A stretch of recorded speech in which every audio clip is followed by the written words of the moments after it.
So here's the orientation of those fittings that I just put in there. You can see the bend down. There's a sensor tube coming out of the top that goes down into the evaporator core, which is telling you the temperature of when the switch should come on and off. You can just leave it in there. If you can take it out also, it goes in and out pretty easily. Over here is the actual air conditioning switch on this side. Take it off.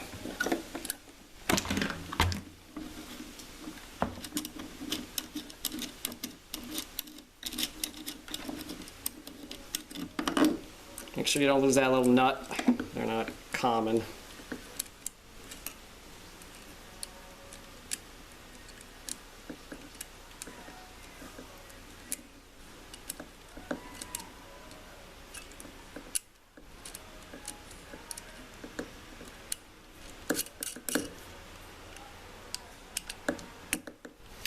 And then you have to take the little mount off there. There's just two little screws there.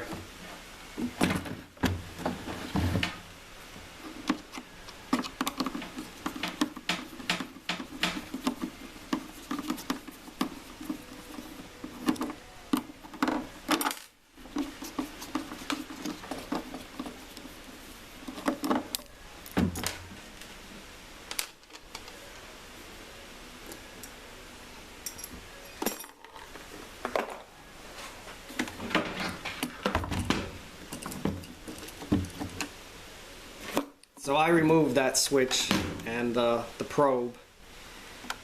Over here,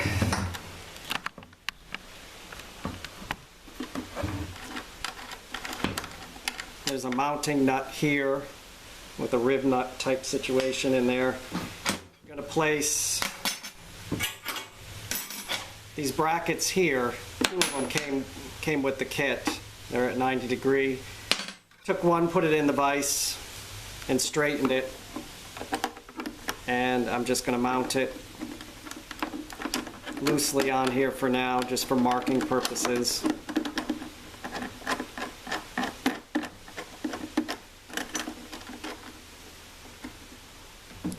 And this part here is going to stick out and hook up onto the frame.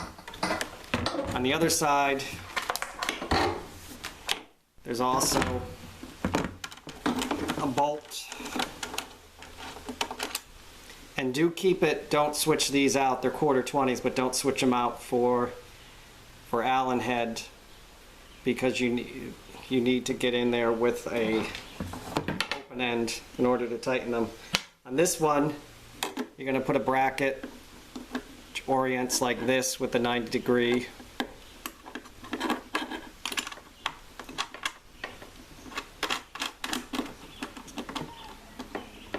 And again, just put it tight enough so that you can slide it, and stay somewhat in place. This is going to actually end up under the dash, mounted, and a screw coming up through, and you tighten it there. Eventually, across the top,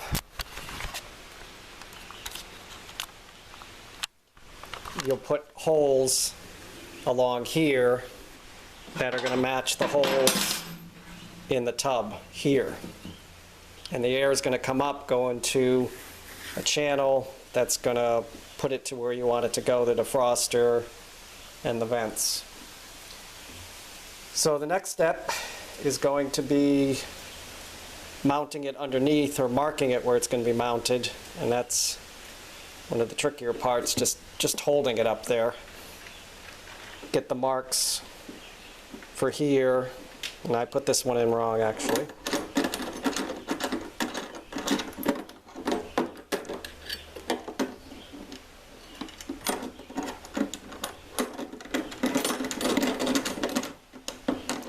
Needs to orient like this, so you can actually mark it here up and under, and the other one's sticking out there. And the object is going to be to get this to lie flat underneath. the aluminum here.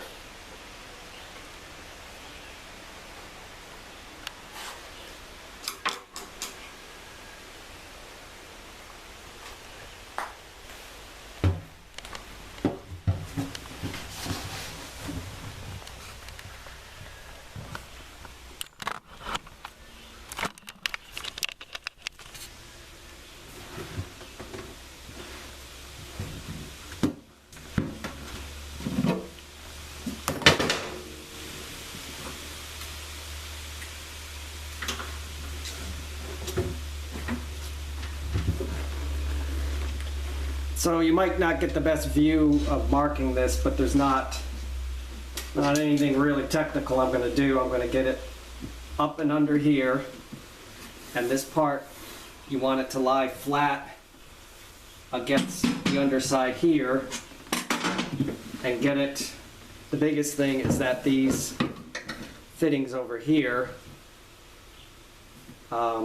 end up allowing you to bring it up. This one's going to end up, this bracket here is going to end up right over here, and then we're marking this one and drilling it.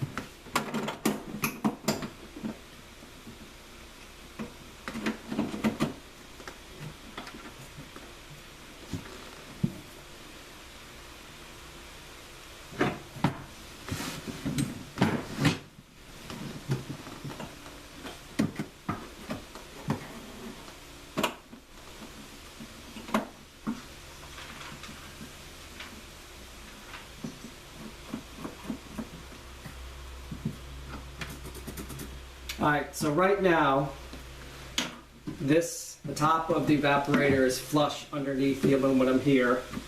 I marked both brackets where I'm going to drill them. This one I'm going to tap into here. This one I'm going to drill straight through. The fittings are where they're going to end up being right now.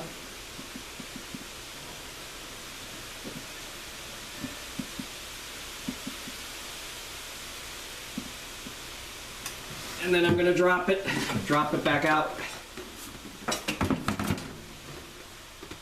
I don't even know if it would be easier if you had somebody helping you, because I don't know where they would go at the same time. But I don't have that luxury right now. So this is the one that gets tapped.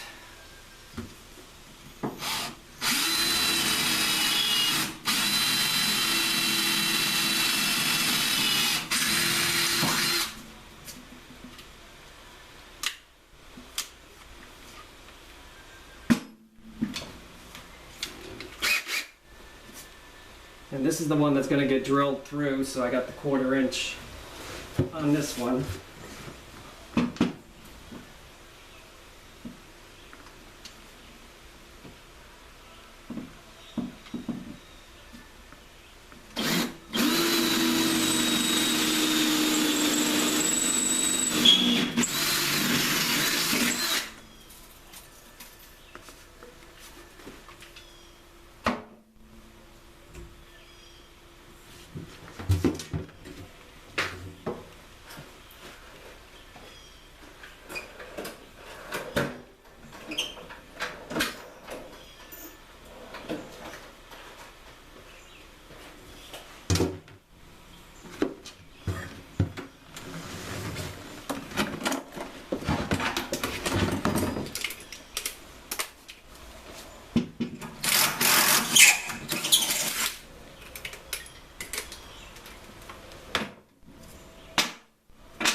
Okay, so that's drilled and tapped.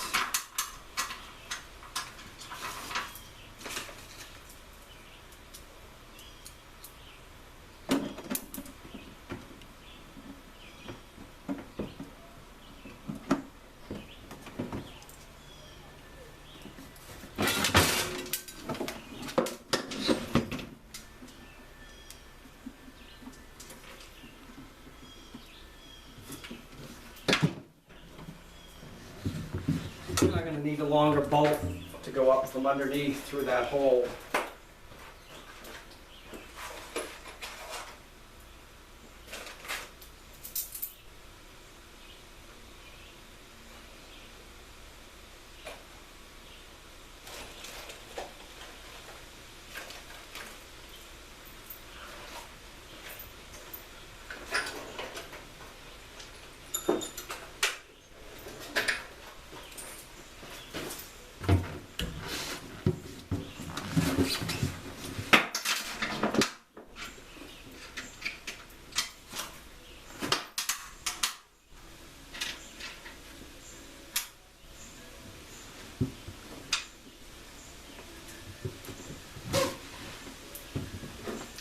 So it should go right back to where I just had it. The key word is should. But funny things happen. Oh, these on the other side, these are the heater lines. They're capped also and pressurized. You can bend them down a little bit just to make sure it's not on the same plane.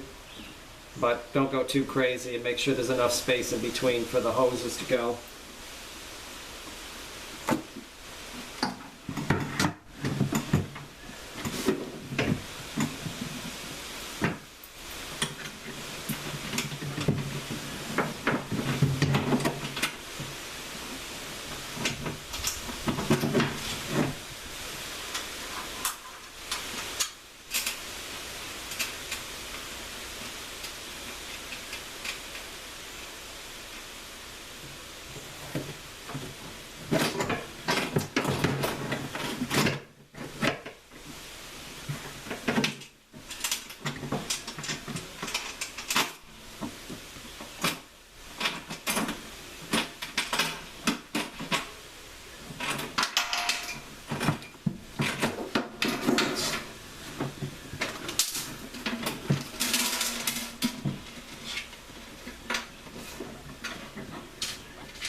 So it would have been a good idea if I had brought a 9/16 with me, but the holes are started there.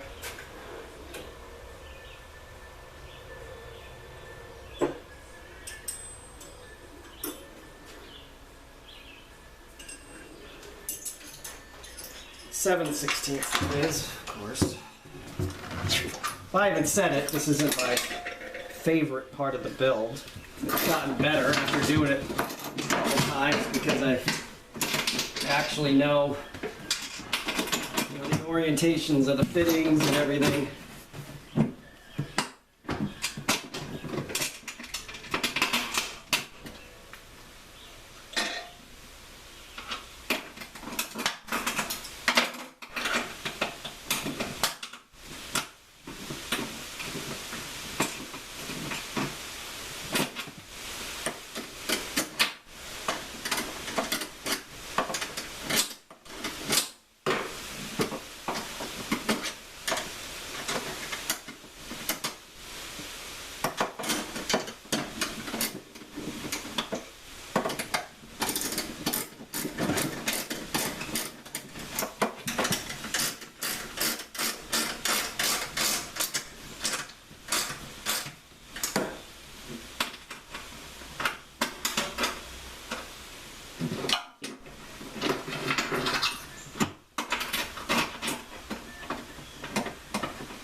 So right now the things are just snug, just to hold it in place. Well, kind of hold it in place.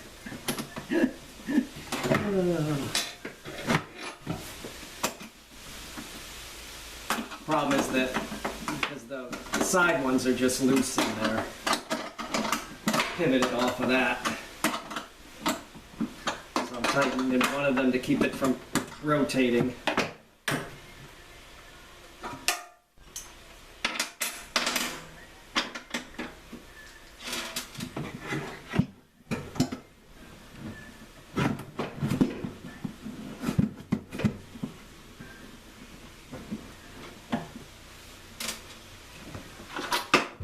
I gave it a little improv support back there, just to hold it a little bit.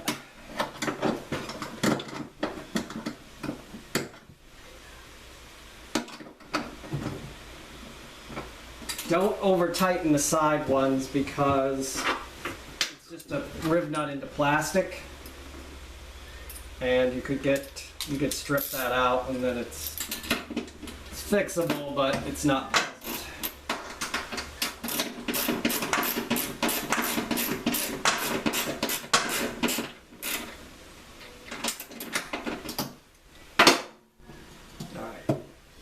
So that's basically how it's going to sit. You know, there's room to put your foot. You got to turn it a little bit to go underneath. You notice on a lot of OEM cars it hangs down also, but it's probably the best placement and size you can get for this one. Mine has the evaporator over here, which comes out to about right here and creates, you know, less foot space. Once you get your foot past this, you can stand it straight up. There's a good, you know, the same distance from here to here, up and under, so it works. What I add to this is a brace up on top here, which is going to go down here, down through here, and hook on to where there's a gap in the fans, and I just put a big washer there and just support it from the back up here just to hold it in. But as we look at this now, you can see that area there in the holes. So while I'm thinking about it, because I don't want to have to take it out and put it back in twice, because I got to take it out one more time, is I'm going to mark all the holes, because this plastic cap will get cut.